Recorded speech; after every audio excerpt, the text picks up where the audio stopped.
చూద్దాం. కేంద్ర ప్రభుత్వ ఉద్యోగులకు గుడ్ న్యూస్. 30 నుంచి 34% వేతనాలు పెరిగే అవకాశం ఉంది. వేతనాల పెంపుపై 8వ వేతన సంఘం సిఫారసు చేయనున్నట్లు తెలుస్తోంది. 2026 జనవరి నుంచి ఈ పెరిగిన వేతనాలు అమల్లోకి రానుంది.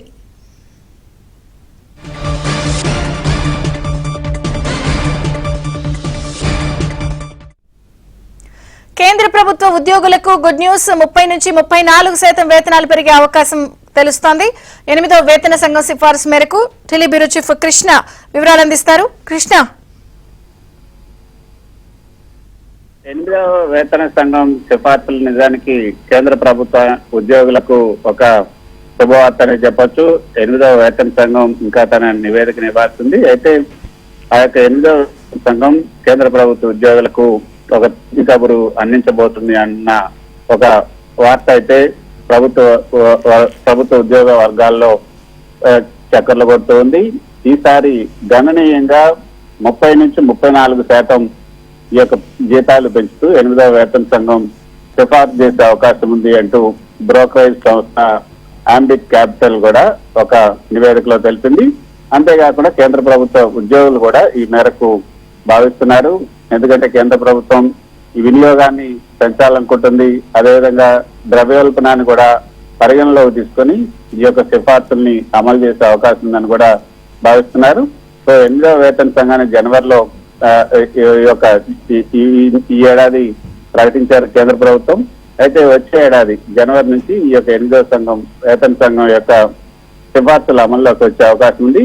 అయితే త్వరలోనే దీనికి సంబంధించినటువంటి నివేదిక కూడా కేంద్ర ప్రభుత్వానికి అందజేయబోతుంది. అయితే ప్రస్తుతం మార్కెట్ లో ఉన్నటువంటి పరిస్థితులు, దేశంలో ఉన్నటువంటి ఆర్థిక పరిస్థితులు, వీటన్నిటిని అంచనా వేసి బ్రోకరేజ్ సంస్థ ఆంబిట్ క్యాపిటల్ ఒక నివేదికను అందించింది. అందులో రాబోయే ఈ 8వ వేతన సంఘం తప్పకుండా 30 నుంచి 34% వరకు కూడా ఉద్యోగులకు ఈ యొక్క జీతాలు పెంచే అవకాశం ఉంది. అయితే గతంలో మనం చూసాం 7వ వేతన సంఘం అయితే అత్యల్పంగా 14% మాత్రమే వేతనాలను పెంచింది. అయితే ఈసారి మాత్రం అలా కాకుండా 30 నుంచి 34% పెరిగే అవకాశం ఉంది. దీనివల్ల 11 మిలియన్ల ఉద్యోగులకు లబ్ధి జరిగే అవకాశం ఉంది. వీటితో పాటు పెన్షనర్లకు కూడా లబ్ధి జరగబోతుంది.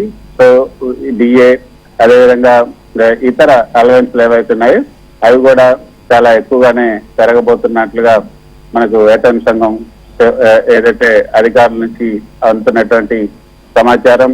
హెచ్ఆర్ఏ, డిఏ, టిఏ అదేవిధంగా పెన్షనర్ల పైన, అదేవిధంగా ఉద్యోగ విరమణ తర్వాత లభించే ఏవైతే ఈ యొక్క ఇవన్నీ ఉన్నాయో వాటన్నిటికి కూడా కొంత ఈసారి వెసులుబాటు కలిగే అవకాశం ఉంది. సో ఖచ్చితంగా 8వ వేతన సంఘం కేంద్ర ప్రభుత్వ ఉద్యోగులకు ఒక తీపి కబురు చెప్తుందన్నటువంటి వార్తలు అయితే ఇప్పుడు ప్రభుత్వ వర్గాల్లో చక్కర్లు కొడుతున్నాయి. ఖచ్చితంగా ఈసారి కేంద్ర ప్రభుత్వ ఉద్యోగులు దీన్ని ఒక పండగలాగా చేస్తున్న అవకాశం ఉంది. ప్రతి 10 ఏళ్లకు ఒకసారి ఈ వేతన సంఘం సవరణలు చేస్తూ ఉంటుంది. 2006లో 6వ వేతన సంఘం, అదేవిధంగా 2016లో 7వ వేతన సంఘాన్ని నియమించారు. అయితే 7వ వేతన సంఘం అనుకున్న మేరకు జీతాలను పెంచలేదు. ఈసారి ప్రస్తుతం పెరిగినటువంటి ఆర్థిక పరిస్థితుల నేపథ్యంలో ఖచ్చితంగా కేంద్ర ప్రభుత్వ ఉద్యోగులు 30 నుంచి 34% వరకు కూడా వేతనాలు పెరిగే అవకాశం ఉంటుందన్నది ఇప్పుడు అంచనాగా ఉంది. Thank you Krishna.